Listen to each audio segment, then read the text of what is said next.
Welcome to Life Science Solutions. I'm your host, Chris Adkins, and today I'm joined by Nick Ciccarelli, Chief Technology Officer and a colleague of mine here at Kymanox. We're going to deep dive onto an older topic of design controls, but with a modern twist, artificial intelligence. Nick, welcome to the podcast. Chris, thanks for having me. Absolutely. This is going to be a treat. Maybe just to open, Nick, can you talk a little bit about your professional background and what's your purview here at Kymanox? What does your team work on? So I've been involved in the medical device industry my entire career, starting in small med device companies trying to get their products to market. My background is really in trainings in design and development. And then coming over in the consulting side over the last 8 years in Kymanox in the last 4. I'm Chief Technology Officer here and oversee our product design, development, and commercialization team, which really starts in the early stages of design and then into later stages of development, which includes design controls, which we'll go into, and then manufacturing, regulatory submission, and really getting into commercialization. So all of my teams and engineers really are focused entirely on that med device portion. Yeah. Excellent. So maybe, there's definitely a lot of buzz around artificial intelligence. It's kind of all over the place. I'll date us if I say what NVIDIA's current market value is, but it's entirely driven by that and it climbs every day, it seems like. But, from a, pharmaceutical drug manufacturing perspective, can you give folks just a little bit of background on design controls? What do we mean by that? I mean, I think everyone understands that whether you have an on-body delivery device or you have an auto injector, which we've talked about quite a bit on the podcast, those have a design element that goes into them, from kind of concept to ideation, prototypes, and then eventually to commercial manufacturing and having a drug preloaded or user loaded or whatever. But what is design controls, right? What do we mean whenever we say that?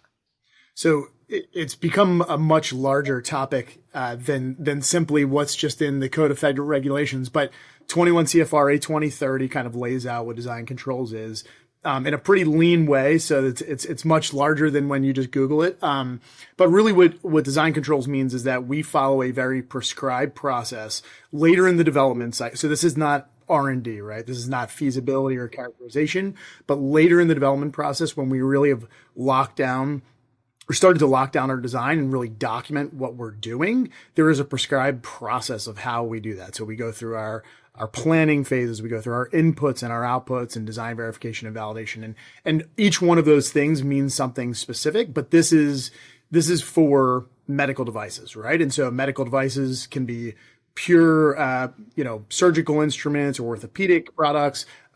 Medical devices are also, the side of in a drug delivery device, the device constituent part of a drug delivery device. So design controls don't apply specifically to the drug portion, but they do apply to the device portion. And so, in a combo product, we have to follow design controls, which again are pretty clearly laid out, but again, that's evolving, I think, as we'll talk about here. So.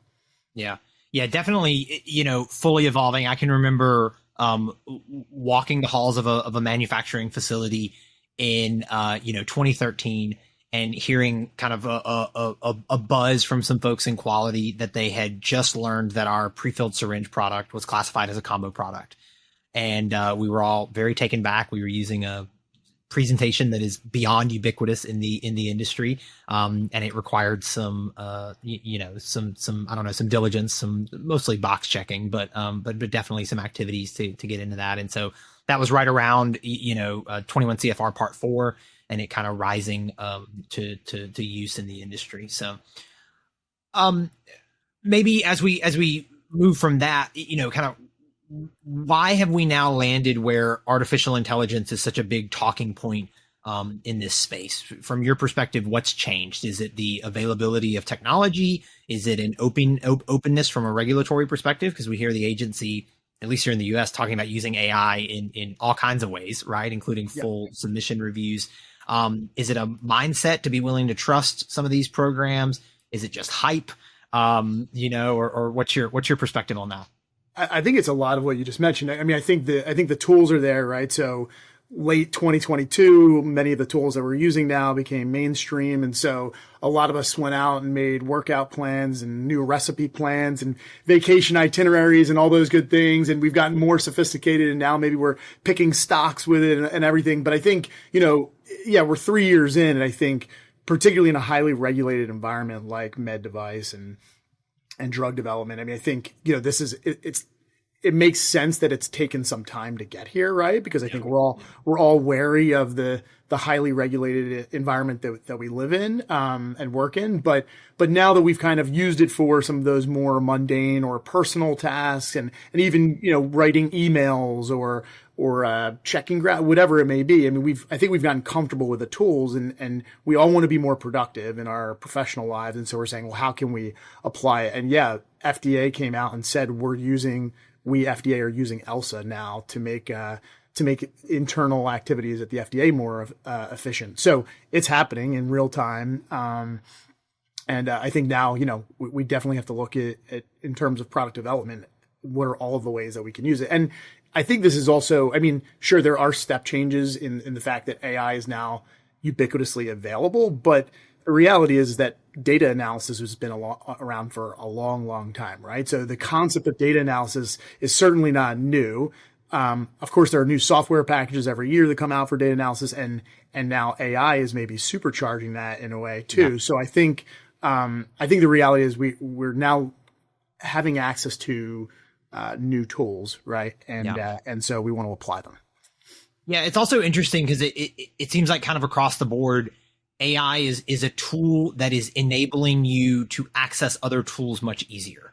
Yeah. Because it's taking away some of the programming knowledge burden, right? Absolutely. In some specific sections. I mean, we'll talk later about kind of the appropriate use of experts, because you still want to oversee things in the right way. But the level of you can give it sub prompts and give it code to write, and then even as just a non-computer scientist, you can generate code to accomplish things. So I think there's power there in how it enables you to do some of that data analysis, and whether it's using something like JMP or something else that previously you would have needed a kind of niche specialty to be able to do a good job, right? We could see change happen there. And and I think to your point, learning about tools that maybe weren't accessible to you because of the expertise, or even just learning about the existence of tools, right? So I mean, I think that's kind of eye-opening too, is the landscaping aspect of it, of just kind of bringing to your attention powers that maybe you didn't even know were available to you, is also pretty great. So yeah, and that's where it's it's not just the best search engine, right? It's even more than that. It goes far beyond, but it does have those elements. Yeah. Where are you seeing it kind of have the earliest or the most promising applications within the design control space? So I think my main caution for today is that, neither our engineers nor AI are ready for a hands-off approach, right? So we can't simply go through some early stage R&D skunkworks project, hand it off to AI and say, hey, go run, I read that blurb in A2030, go run that process and let me know when you're finished. It's a tool, right? And it's not an engineer. And it's something that we should apply thoughtfully for specific activities that it can add value to. So I think, AI is not going to take on design controls, but I think there are dozens, hundreds of things within the process that it can help us, that it can support us on, or that it can do for us. And so some of those examples are combining lessons learned between projects, exploring emerging trends, and this will come up a few times, but because there's a lot of large data consolidation examples, but exploring emerging FDA trends in complete response letters, for example. So submissions that have gone in and FDA gives feedback. Now we have access to that information, and so other companies can kind of learn what the FDA is thinking and what they want to see, and so that's extremely helpful for a company who hasn't submitted yet, right? What are the pitfalls that I want to avoid? And I can actually consolidate a lot of information and try and distill that down. So Other examples, summarizing known use problems for risk management. These are some really granular ones for risk management. Risk management is part of the design controls process. Like you mentioned, search engine, but literature research, right? For justifications of requirements in our inputs phase, collecting post-market surveillance data. So anything that's kind of like aggregating information across these huge databases that FDA or clinicaltrials.gov has, and we can bring that information together, and it can help us make better decisions on our own regulatory filings, our study designs, et cetera. So all that data aggregation, I think, is super helpful, and the databases are there, right? So that, again, that's not new. The databases have been there for feasibly decades, and now we have a tool to kind of scrape and kind of summarize for us. And then three other, I think, really, just areas that are interesting to me, and I think we'll get into it in a little bit here, but design verification is a big piece of the design controls process. It's a major milestone. It's kind of a crowning achievement in the process. And so DV, how do we apply it in DV and really in data analysis? And I'll give kind of some very specific examples there. Going a step back into more of the earlier stages in terms of like planning and inputs and our requirements. How do we set up rules so we can write down those requirements in our early stages for our product? But then can we make up rules, or can we apply rules to what we've written down, right? Because a lot of times what happens is we get through later on in our process, and we look at our requirements and we say, why do we write it that way, or why do we do that early on? And so if we actually set up some rules, with a machine that's not a human, it will just follow the rules. So rule-based review, the larger topic is rule-based review of documentation. And I think that can be applied in a few different areas. And then the last one that I'll give you is just document consolidation, which we kind of mentioned already, but document consolidation and alignment. And I think that has a pretty specific and broad application in design history files. So. Yeah. It's interesting because we're such a documentation heavy industry, right? It's part of, anyone who's ever worked at a commercial manufacturing facility that was paper based is familiar with having, a doc control office that's just full of people who they hand out, they check in and hand out executed records that are worth more than their weight in gold, probably. And, anyone who spent any time at one of those facilities knows that quickly you learn a policy that documentation doesn't leave site, because it, goes in someone's trunk, and then they have a car accident, or someone breaks into their trunk and they steal an executed batch record because they have no idea what they were grabbing. It's absolutely a huge problem, but there's so much data that we generate, and how do we analyze it? There's so much data that's out there, and new ways to be able to do it, that just before the burden for the work was just too high. Maybe you would assess some of it that was as applicable as possible.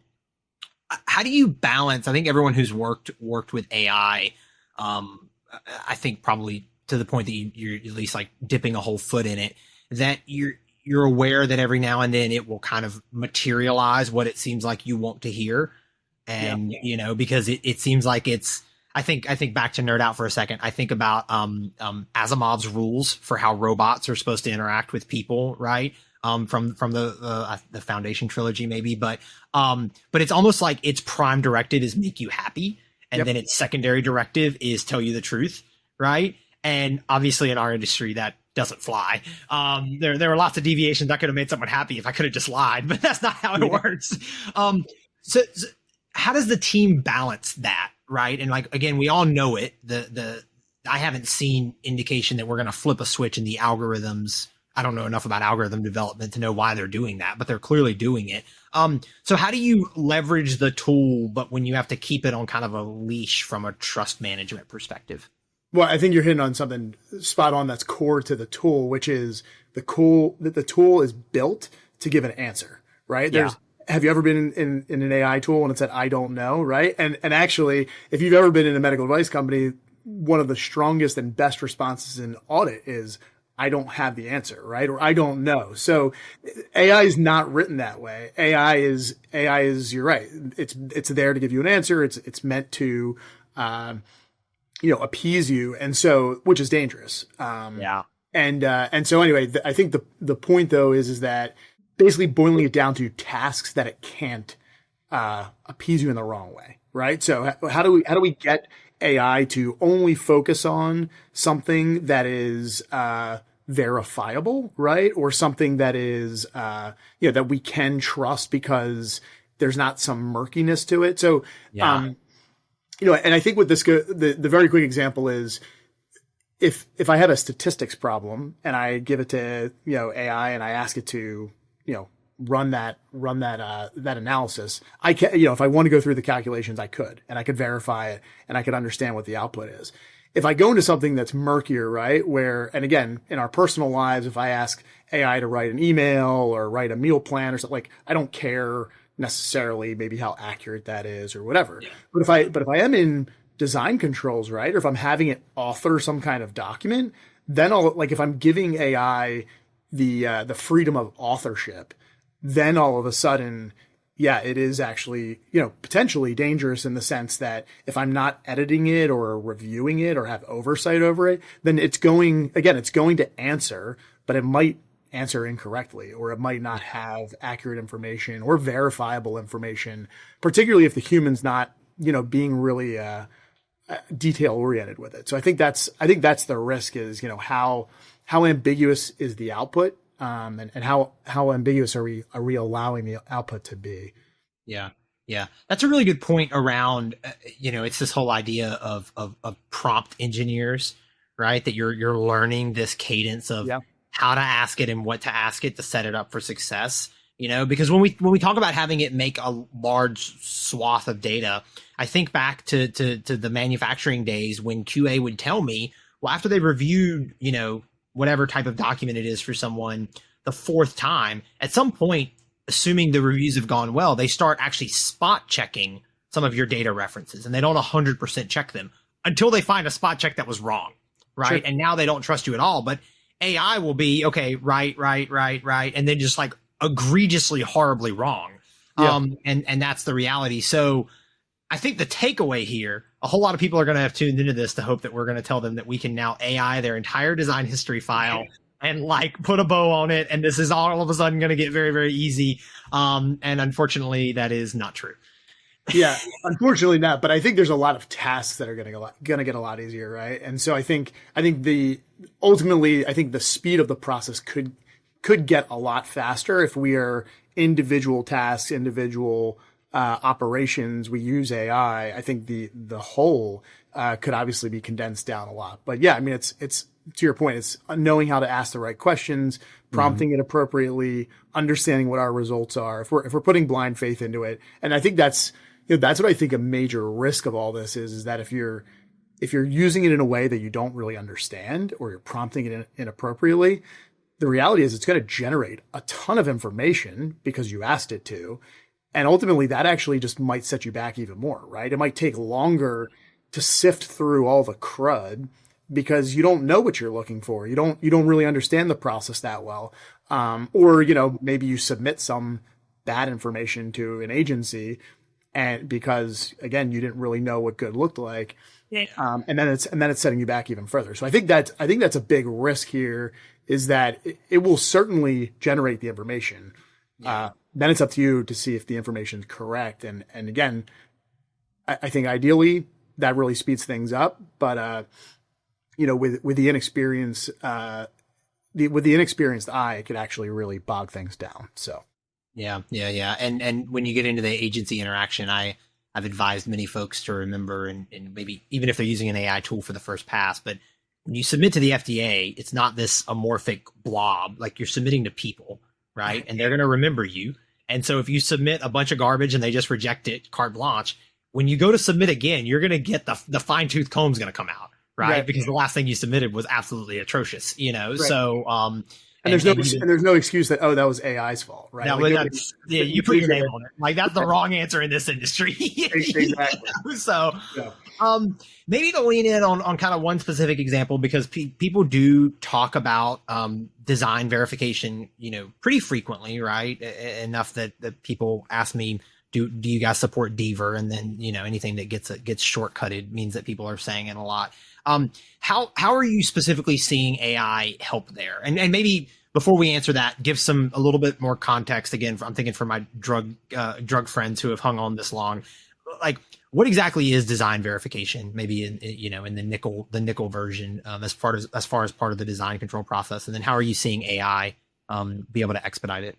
Sure. So design verification is really kind of, again, this culminating exercise. It's this milestone in our development cycle, which is really showing that our outputs are meeting our inputs, right? So our inputs are our requirements, right? So we wrote down something something very specific. So it's a technical, testable, unambiguous requirement. And there will be dozens of these. And then we have an output, a specification, a design for the device. And then we're basically testing it to show that, yes, this physical thing that we made is actually meeting the requirement that we wrote down.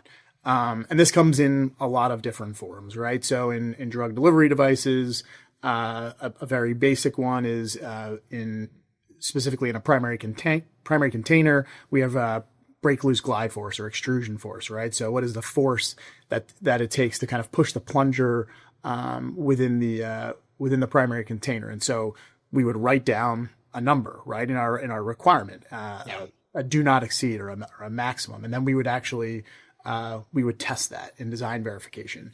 And so so design verification is kind of really showing that we designed the right device, right? And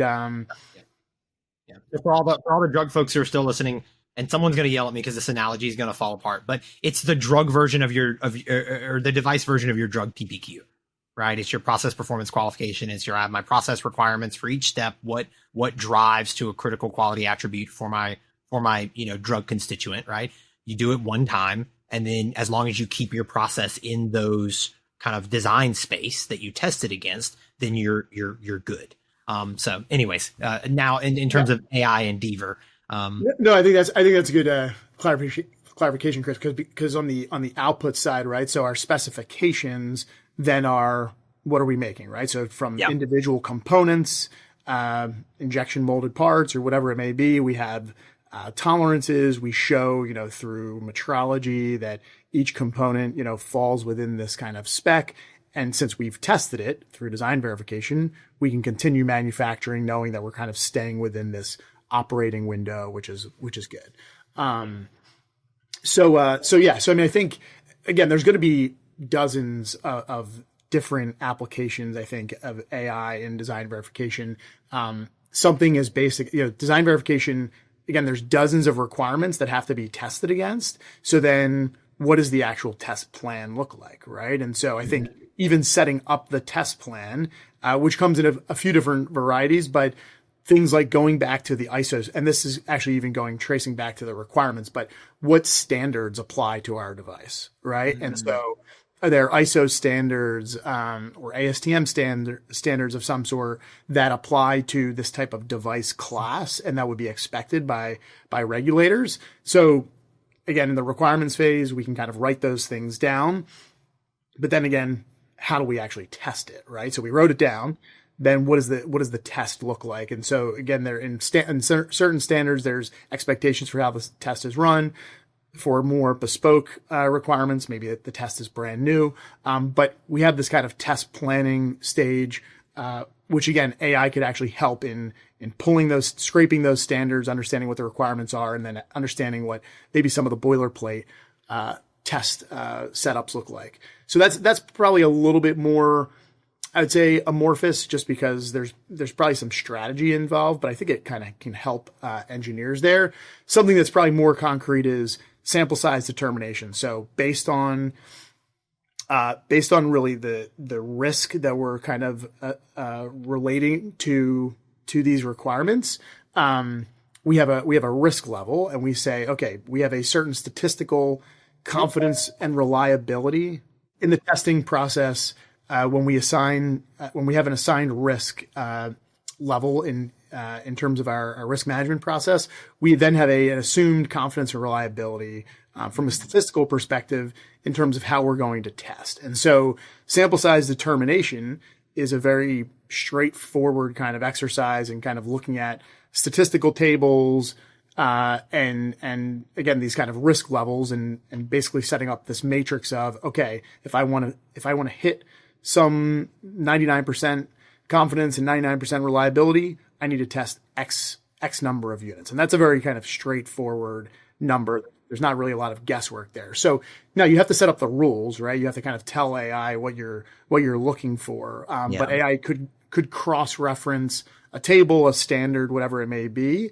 And once you kind of give it that list, that sample size determination could kind of come out of that. Subsequent to that, though, once we've kind of actually run our testing, there's plenty of data to look at, right? And so again, this is kind of statistical analysis of the data itself. And so again, there's plenty of tools out there. I mean, all of us use Excel. There are tools like Minitab. So the data analysis side of it is not new by any means, but maybe there is a really just kind of large data set or several data sets that we're kind of looking across, and maybe we're trying to draw some conclusions or understand some trends of things. Maybe we've had some failures, and so we want to understand some trends. And so that's maybe where I think AI could come in and help us understand larger data sets or do some basic data analysis for us. So I think that's kind of something just very, again, kind of going back to targeting AI on things that are very prescriptive and where we can kind of verify the output and we can know that a hallucination or some other kind of oddity in the AI output isn't really going to get, I don't think in terms of pure mathematical outputs, I don't think we're expecting that there's going to be hallucinations in 1 + 1 = 2, right?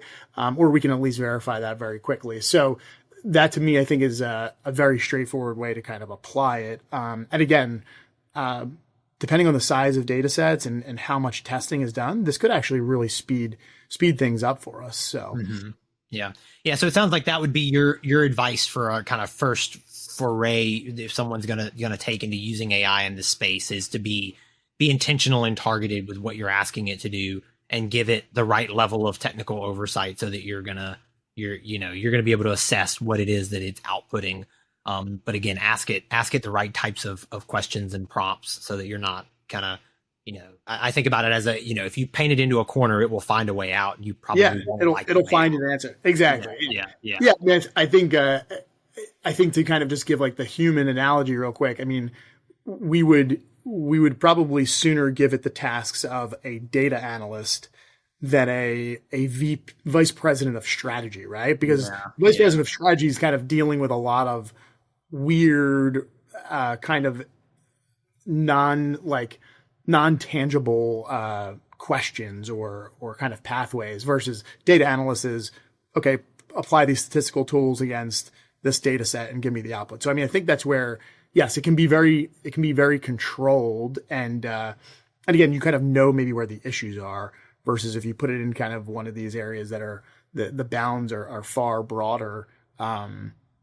Again, you might have a hard time actually knowing if the answers are true or not. So correct. So, all right, one more question in closing, and at the risk of asking you to eternalize on the internet a future projection, which the last time I did that on a podcast, it involved a really bad hot take on a Super Bowl that is now out there, and I'm not going to comment on it further than that, especially since you sit in Philadelphia. But looking forward, let's say 5 years, what is your hope? What are your thoughts on how artificial intelligence and its use in design controls, what does it look like? And kind of what excites you about what that future is as it kind of does both the, data analysis, data driven piece of it, like we've talked about, obviously the regulatory interaction, but give us Nick's, I don't know whether it's a hot take or not, but your perspective. I don't know if it's going to be or where you hope it's going to be. I don't know if it's going to be like so far ranging or groundbreaking, but I mean, I think again, even the things that we're talking about today, these are not hypothetical, right? These are very tangible. these are things that you can apply data analysis, you can apply AI to today. And we're going to, I think, continue to get more creative and a little bit more aggressive and risky, right, in terms of how we start to use it. And again, we maybe open it up to more authorship activities, trying to align things across entire platforms, across entire company portfolios, right? So AI is going to start to consolidate and aggregate information across entire portfolios for a company. And again, hopefully that's for efficiency's sake, consistency. The reality is expectations from regulators are going to change. So hopefully AI is going to help speed up the process in terms of how we submit and respond to questions from regulators. Also, just if you think about it, unfortunately, particularly in large companies that have been around for a long time, the reality is in today's marketplace, there's not a lot of employees that have been at a company for 40 years. So AI is hopefully going to be kind of this like knowledge keeper across the years in terms of helping templatize and keep consistency across the development process. This is, Acme Incorporated. This is how we develop products.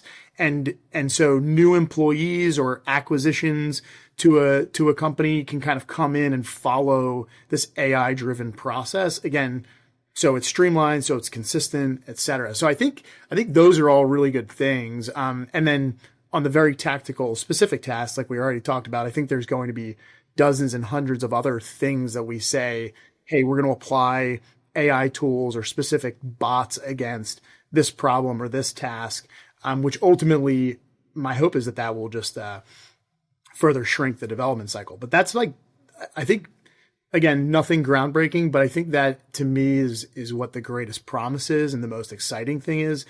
We're all acutely aware, whether it's the US or elsewhere, healthcare costs and rising healthcare costs and the blessing and the curse of living longer is that there are just different and more medical issues to treat. And along with that, it's great that we have the technology to treat it, but it also means there's a great cost to individuals and to society. And so one way to kind of help bring some of that cost down is how do we get products to market faster? And so how do we just reduce the overall development time?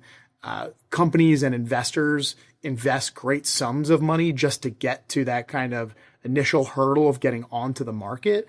But then keeping a product on the market also is costly. And so I think there's all aspects of whether it's early stage R&D, later stage development, and then also just kind of life cycle management, keeping products on the market. I think hopefully AI is just able to kind of bring some of that cost down for us, because ultimately, again, I mean, that for the end users, that we still bear that cost today. So my hope is that AI is able to reduce those costs. Now, just in a little bit of like a slight dark turn here, the reality of AI too, though, we know is that AI is power hungry, right? It's energy hungry. And so in a day and age, right, where we're also talking about, and particularly because we spend a lot of time working in big pharma, sustainability is a huge topic. So while we are all racing towards potentially reusable devices or degradable polymers or all these other things, we're all thinking green. We're literally at the same time building massive data centers and feeding all this information into AI. And so, maybe that's the one thing that I would float out there is I do think that AI will be great for streamlining development cycles, but I think there is an actual true energy cost that we have to be super sensitive and aware of. So no, that's a good point. I mean, we've got entire cities worth of electricity pouring into data centers, and what to me was politically untenable, but potentially bringing in even nuclear power again. Sure. So which is just not been something under consideration. So. Well, and Nick, I mean, you touched on some other things that maybe we'll do a part 2 someday and talk about kind of that, again, life cycle management, long-term regulatory commitments, DHF maintenance, complaint handling, right? All these other things that go into keeping a product on the market and how AI can be useful there. So, well, excellent. Nick, thank you so much. Really, pleasure to have the chance here to connect and chat. Design controls, and especially in combination products, is kind of one of the bread and butters of Kymanox, one of our core pillars. So certainly if anyone's listening and I don't know, maybe this entire conversation left you more confused than not, we'd be happy to touch base. And, we also are doing quite a bit from an AI initiative as again, the agency is encouraging it. They'll be expecting it soon enough.